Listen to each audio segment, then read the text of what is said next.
Ladies and gentlemen, would you please extend a nice, warm Probiota welcome to the probiotic comic himself, Mr. Ivan Wasserman. Hello, ladies and gentlemen. Welcome to the first annual Probiotic Comedy Club. I'm your headline comedy act, Ivan Wasserman, also known as the world's only probiotic comic. Yes, sir, it's a big year, 2020. This was actually filmed before the election, so we don't know at this point who won the election, which is a little weird because you'll be seeing this after the election's over, and hopefully we have a winner by the time this is aired. Now, whoever is president, I just want to say one thing to you. Please, will you finally fund NIH? Give full funding to NIH so they can study the real problem that's facing the world today. And of course, what I'm talking about is the lack of probiotic comedians in America. I mean, in fact, there's only really been two probiotic comics in the history of the world. Me, Ivan Wasserman, and the famous 18th century philosopher Rene Descartes, who, of course, famously opened his act with, "I pooped, therefore I am predominantly bacteria." Anyway, people ask me all the time, "Ivan," they say, "as the world's only probiotic comic, aren't you worried that you're going to run out of material one day? I mean, how much probiotic comedy can there be? How much material can there be?" And I always look at them, I say, did you know that there's about 39 trillion live bacteria in the human body? I mean, think about that, 39 trillion, that's a lot of bacteria. Then the person looks at me and says, "But Ivan, aren't you afraid you're going to run out of probiotic joke material?" And I look at them and I say, "Yes, I am. I'm very afraid." So what do I think about? I started thinking about names. You know, names are fascinating to me. I always like thinking about names and how funny and strange they are. I mean, this conference, for example, it's called Probiota. Probiota. I mean, can't you imagine the good folks at William Reed sitting around the room one day? We're going to have a conference about probiotic products. What should we call it? They're thinking, they're scratching their heads. I bet Stephen Daniels came up with the name. What if we call it Probiota? We just take the word probiotic, take off the last two letters, and add an A, right? Probiotic, take off IC and add an A, call it Probiota. Brilliant idea. It sounds formal, it sounds official, it sounds like a great name. A lot of companies and actually trade groups tried to copy that idea. Drop the last two letters of the name of your product, and then name your conference out of it. It worked for a lot of companies, a lot of different trade groups, but it just didn't work for the Vaginal Product Association. I'll let you think about that, ladies and gentlemen. The other part of this conference name, of course, is the IPA World Congress, the International Probiotic Association World Congress. And that's quite a name, isn't it, ladies and gentlemen? I mean, can't you imagine the first time they thought about what to call their annual get-together? Why don't we call it the IPA meeting? No, how about the IPA get-together? Someone thought, probably Jero. Is Jero in the audience? Let's call it the World Congress. Da-da-da. Very official sounding. What about ISAP? The International Scientific Association for Probiotics and Prebiotics, also known as ISAP. That's quite a name. ISAP, Sounds like if Apple came out with a new maple syrup. Even the name probiotic is sort of interesting if you think about it, right? Probiotic. What's the definition of probiotic? I'm sure you've heard it during this conference, and if you haven't heard it, you'll hear it after my little bit here today. But the definition under the World Health Organization of a probiotic is a live microorganism which, when administered in adequate amounts, confers a health benefit on the host. I was thinking about that definition, and it really doesn't quite do what a probiotic should mean. I mean, if you think about it, a probiotic should be really good at what it does, right? It really should be a live microorganism which, when administered in adequate amounts, confers an awesome, really good health benefit on the host. And then they should come up with a different definition, right?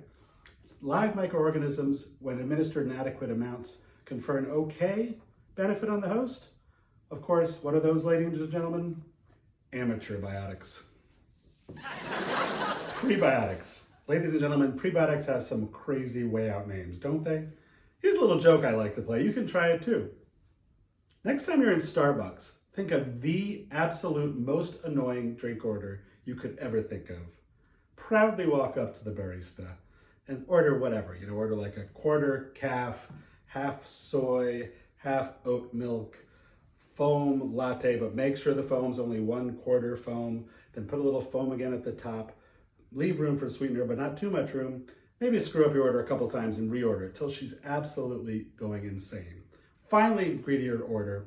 And then when, of course, she'll ask you your name for the order, just look at her calmly and proudly and say your name is galacto-oligosaccharides.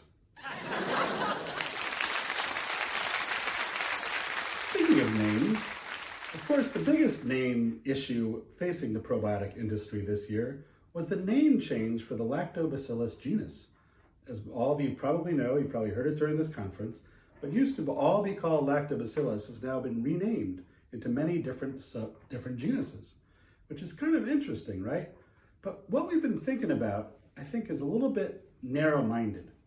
I think the way we've all been thinking about it is what impact that will have on brands, on probiotic manufacturers, on regulators, on lawyers like me. But we're really not thinking about it from the most important perspective, the perspective of the probiotics themselves. I mean, what a pain in the butt that's going to be. They're all going to need new passports. They're all going to need new driver's license. We've all been to the DMV. Can you imagine? It's going to be unbelievable. And another interesting thing to think about from the perspective of the lactobacilli is all of a sudden you realize that you're like other bacteria that you never thought you were like, right?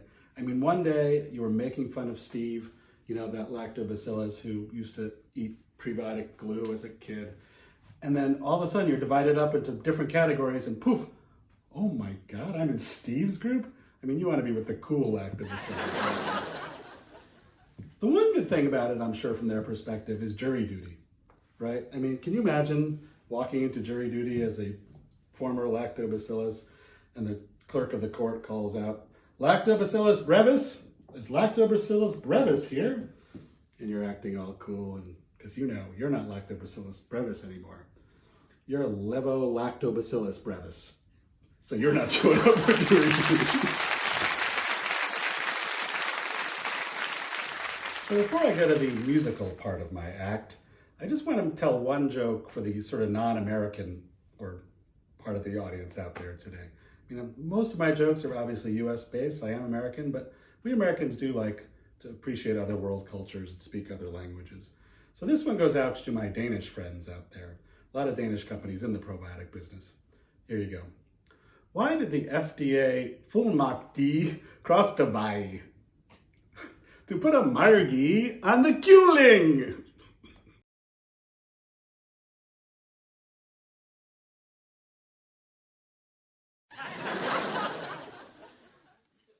All right, ladies and gentlemen, you've been a wonderful audience. But before I end, I'm going to close with a musical number here, which I know is the highlight of my performance for most people. So let me just grab my old guitar over here. Yeah. See if she's in tune. Sound pretty good, doesn't she, ladies and gentlemen? Can play 3 chords, but they're 3 good chords. Anyway, I hope most of you have learned during this conference, or know, that you can't claim for your dietary supplement to treat, cure, or prevent a disease. That is a violation of FDA law. In these crazy times, of course, you can't talk about your dietary supplement treating COVID. So let's sing a little song to talk about that, shall we? It goes a little something like this. A client called me on the phone. This claim he asked me to condone. Our probiotics will keep you corona-free. All I could do was groan because you can't claim your supplements cure COVID. You can't even claim it if it's true.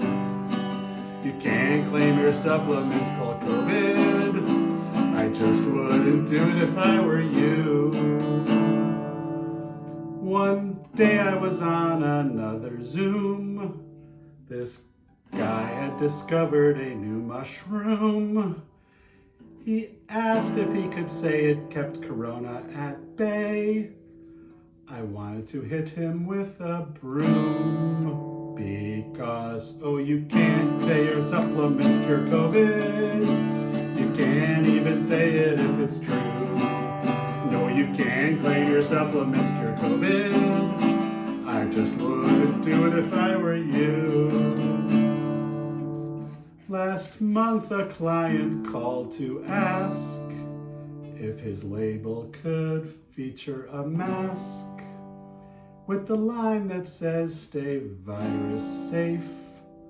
I wanted to kick him in the back and tell him, oh, you can't claim your supplements cure COVID. You can't even claim it if it's true. No, you can't claim your supplements cure COVID. I just wouldn't do it if I were you. So please don't try to press your luck. There are safer ways to make a buck. And if you ignore me like a schmuck, you're just a big dumb company. So remember, oh, you can't claim your supplements cure COVID. You can't even claim it if it's true. No, you can't claim your supplements cure COVID. I just wouldn't do it if I were you. One more time. No, you can't claim your supplements cure COVID. You can't even claim it if it's true. No, you can't claim your supplements cure COVID. I just wouldn't do it if I were you. Good night, everyone. Stay safe. We love you.